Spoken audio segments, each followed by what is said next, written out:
In a very busy, ever-changing society, we need to learn to take time, to be present, to reflect, and to be our true selves. My wish for all of you that this show gives you this. Welcome to Conversations with Cliodhna. Hi everyone, and welcome to another episode of Conversations with Cliodhna.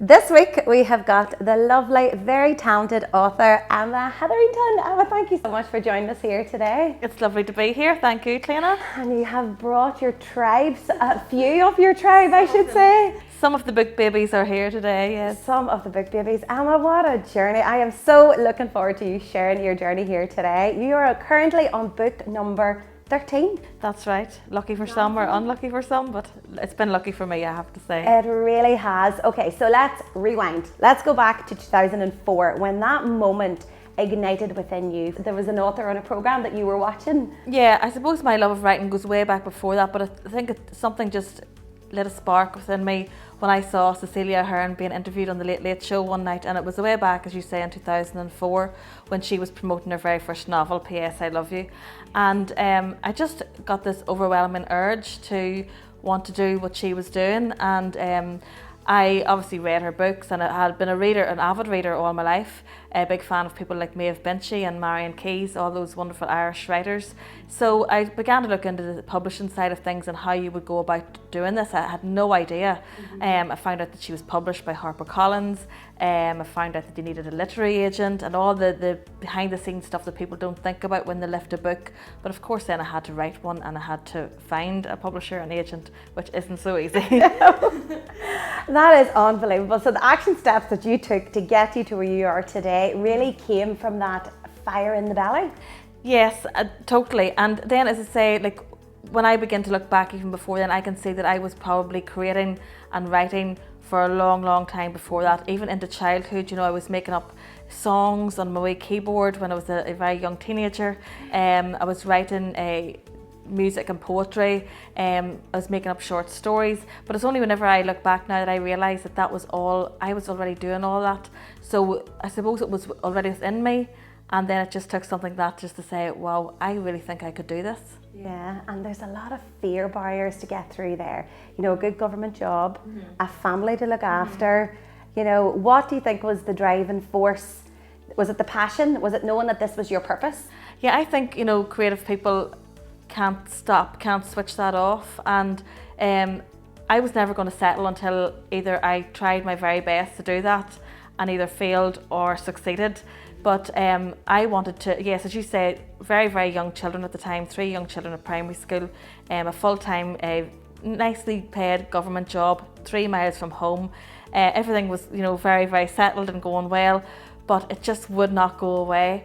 And I just began writing at night when the children were in bed. And now some of those earlier efforts, as you can imagine, they weren't great, but practice makes perfect, as it does in every industry, and I just kept practicing and kept really believing and wanting to do it more so than anything. I just really wanted it really badly. Yeah, and I think when you know you want something, so it's like anything you do in life, when you know it's for you, that you can see the end goal. So you could see the end goal crystal clear. Yeah. And to be on novel number 13 is something else. But where does your inspiration come from? Absolutely everywhere. I tend to pick a theme nearly, and it starts off as a very, very tiny idea, and then I'll brainstorm within myself, and then I'll brainstorm with my editor and my agent, and we will just, it'll eventually take legs, and before you know it, I've got the bones of a story. So, for example, I tackled the whole theme of organ donation with The Legacy of Lucy Hart. My favourite. Yeah, it was a very popular book, because I think so many people just were inspired to become organ donors after it, which was huge compliment to me that people were contacting me and saying, I never really thought about it before, but now I want to go and sign up. So that was lovely. So that's one theme. I tackled then family bereavement, especially through a mother's eyes, and the whole mother-daughter dynamic, and a part of me I knew after that. Loneliness was a huge subject in A Miracle on Hope Street, and so on and so forth. So I just tried to, I try to write life-affirming novels that really make you think, after you turn that last page, and something that will maybe move the reader and make them want to hopefully go out and read more of my work. Yeah, well, I'm sure they do. So listen, right, I'm all about utilising our time to the best of our advantage, to listening to people who complain about having no time. Where do you find the time? Like, I am an early riser, so I see the importance of getting up earlier to win the first hour of the day, to get productive at the start of the day before the kids wake. And I really use my time wisely. For somebody like you now, time is obviously clearly very, very important. Yes, well, I suppose without a deadline, everything would just be an idea. Yeah. So I have deadlines, I have a contract, I know when the next book has to be delivered. Whether I write for 10 hours coming up closer to the deadline or just take it slowly at the start, I'm always working in my head. So I might not be sitting at the laptop typing, but I could be doing something like the school run or making the dinner or mopping the floors, and I'm always working in my head. Those ideas are always churning and churning, and the story is developing, and then by the time I sit down, then I can get it all out. So obviously, busy household. There's 4 now young adults. They weren't always young adults, but they are now. There was a time when they were all at school, and then I have got a 7-year-old who is in primary school. So it is a bit all go, go, go, but it's a lovely flexible way of life, because I can work, for example, during the day when the house is quiet, but I can also work at night. Again, I can work amidst noise, I can work amidst, silence. I've just programmed myself to be able to just grab a few moments when I can, and before I know it, those words start to build, and before I know it, there's 90,000 words done, which is what it has to be. It reminds me of college when they asked you to write, say, 10 or 20, 30,000 words. You could never envisage it, but it just shows you that you've got an end goal, you've got a deadline, and you used a very, very important word there, programmed. I programmed myself. So in this Conversations with Cliodhna, my mission is to give people hope, to inspire them, to get motivated by listening to people's stories such as yours.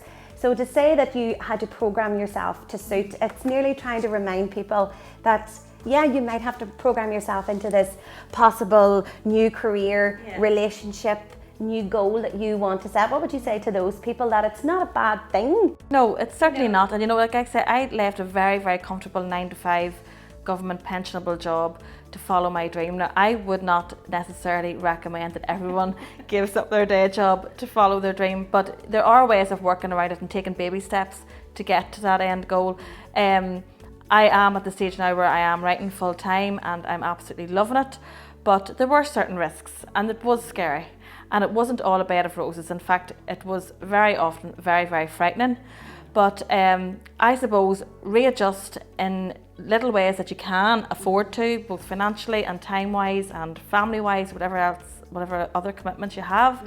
And eventually, you'll see it taking shape, and then you can take the next step and the next step, and it will all come together in the end, hopefully. Oh, and it does. Clearly it does, 13 books later. So tell us now, this is quite a funny story. So this is one I know the listeners are going to love.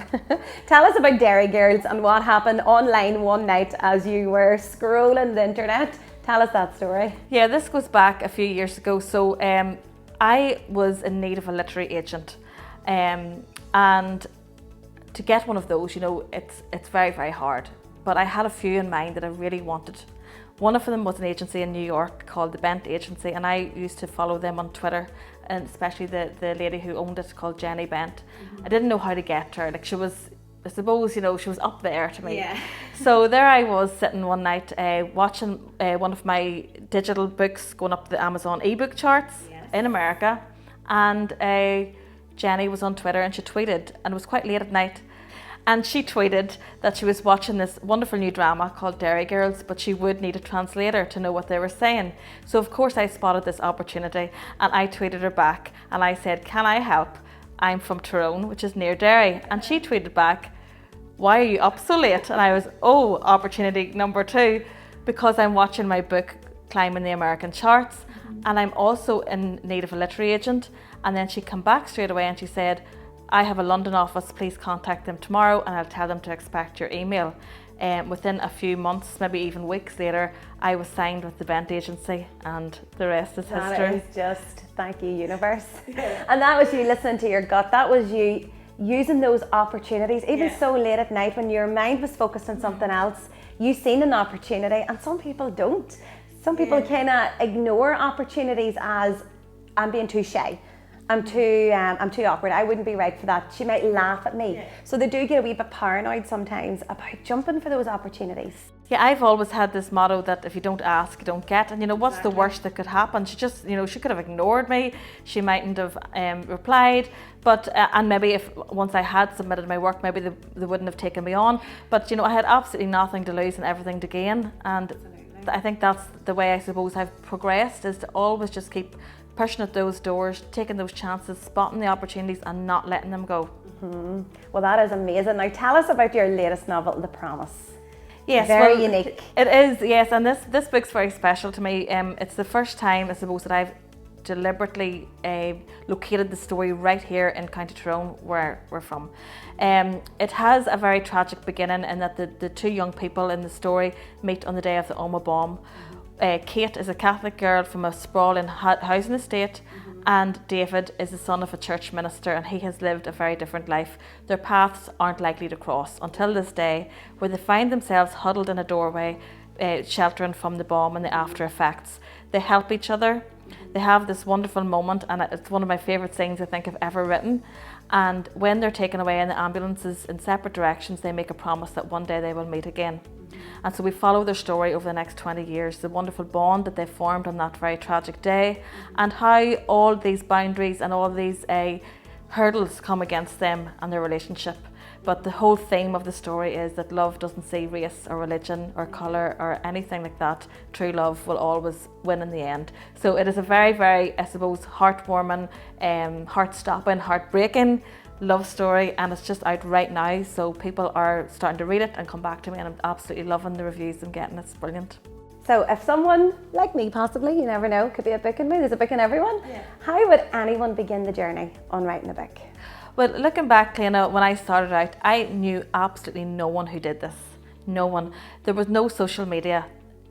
All the authors were completely unreachable. You know, like I said to you earlier, I watched Cecilia on the TV. Now social media makes you can reach out to writers, you can ask them questions. I also teach creative writing classes online, but what I would say is to everyone is just make that start. Don't be afraid of the blank page. Start with chapter 1, and the next thing the words will start flowing, and don't be too hard on yourself at the start. It's not going to be word perfect, but keep practicing and keep looking out for things like short story competitions, just opportunities that maybe you can again have your work published maybe on a smaller format, and again reaching out and following those writers that you love and watching their journey and getting tips along the way from maybe how they did it too. Because you're right, social media has made the world a smaller place. Everybody's more contactable, and I suppose for people it's just breaking through that fear barrier. What if they don't write back? What if they ignore me, or what if they laugh at me? And I think it's just a fear that people have within them of being judged. Well, I can't speak for every writer obviously, but I do know that most writers that I know work in a very solitary, you know, position. They work at home, they work in their head, and they don't have the opportunity to talk to a lot of people all of the time. So there's nothing nicer than hearing from someone who wants to write or someone who has read your book, and it really does just make the whole job even so much more worthwhile on a different level, because without that you just are putting your work out there and you don't have any clue if it's been well received or how people are feeling about it. I love getting messages from readers. I really love it. So my inbox is always open for writers and readers to contact me at any time. And you know what, it's something that was taught to me from a very young age, the importance of constructive criticism. And yet some people take that as an attack. So someone like you'd be quite like me, you would take it as an opportunity to learn, to grow, to listen to other people, their advice, their suggestions, and even the questions that they're possibly asking you and how they can grow. Sometimes you have to look inward and say, what do they need to hear right now? Yes, and in my classes I always try to take that encouraging approach. To not be too critical, but to be able to give someone maybe the opportunity to see their work in a different light. You know, the whole wood from the trees thing. Once you step back from it for a wee while and then you reread it again, you know, you might see something different, and I try to help them to see it that way. So it's a bit more positive than just saying, no, that's wrong, because sometimes in writing there is no wrong way. That's it. You know, it's all up for interpretation. So I like to encourage writers to be the best they can be, but by giving them wee hints and tips along the way. Yeah. and then so true to themselves, Exactly. taking your advice Yeah. and going forth. But that is what I have found over the years with working with people and my clients and different things, and working with the public in general, is that everybody thinks they're right. So everybody in their head and then their mindset is, my opinion's right. And it's learning, I suppose, to change your perception. And to see it from other people's points of view and their perception. Now, this is something I had to learn at a very young age, because I never listened to anyone else. I was a bad listener. I was so stuck in my own head. And I think what changed for me in my life was get out of my own way. Get out of your own head, Cliodhna. Get out of your own way and see it from other people's perspective. You know, what they're seeing and thinking and feeling. But one thing I love about you, there's many things I do love about you, Emma, and I've known you quite a long time, is that you've got loads of different career projects ongoing. So you're not just the 9-to-5 gal, or you're not just the one career is going to do you to the day we die or the day we retire. You know, you're like me, that you would have many different projects going on at the one time. Yeah, and again, that goes back to the creative mind, doesn't it? Because you're always thinking about what else could you do, what else could you do, and it's very hard to switch off sometimes. But yes, I do like to have a few things on the go at the one time. So for example, at the moment I'm running some online creative writing classes through an organisation in LA called the Players Conservatory. You can look them up to find out more. So normally 6-week classes online. It's so much fun. It's not like school. It's really interactive. It's really good fun. And as you were saying a few minutes ago, you know, it's really interesting how I can give 8 to 10 people the exact same topic to write about, and how they'll all come back with something completely different. And again, you learn from each other. So that's great fun. That's on the go at the minute. I also have written a couple of autobiographies as a ghostwriter. Some of our favourite country music stars. We love a bit of country music around here. We do. So I had the honour of writing Philomena Begley's life story. And as well as that, Nathan Carter's life story as well, so far, obviously. So that was great fun. That was a completely different approach to writing a novel, but something that was very, you know, got great fun and great satisfaction, and a whole new world, you know, of writing. So I'm always on the lookout. I also love writing scripts, and I also write some poetry. Again, another highlight, and again another opportunity that just came around, was to present a poem I wrote to President Michael D. Higgins back in Tralee a few years ago. My fiance was presenting one of his paintings to him, and I was commissioned then to write a poem to match the painting. So that was quite a moment. Yeah, so it's a lovely career, in that you just never know what's going to come up next. Yes, and it's allowing you to bring out your creative genius. And I think we need to be bringing that out of ourselves all the time, even if it means you're good at singing but yet you're good at sewing, if you're good at painting and then you're good at writing. It's just to allow those juices to flow and see what they taste like, and experiment and try not to be afraid. Yeah, and keep learning. Yeah. So Emma, thank you so much for being here today and sharing your story. It is truly inspirational. You're a complete credit to yourself, and I am sure my viewers will completely agree that what you have created is honestly something else. And it's like anything in life, sticking at it and knowing that hard work doesn't have to be painful or tough, but to know that you're tougher.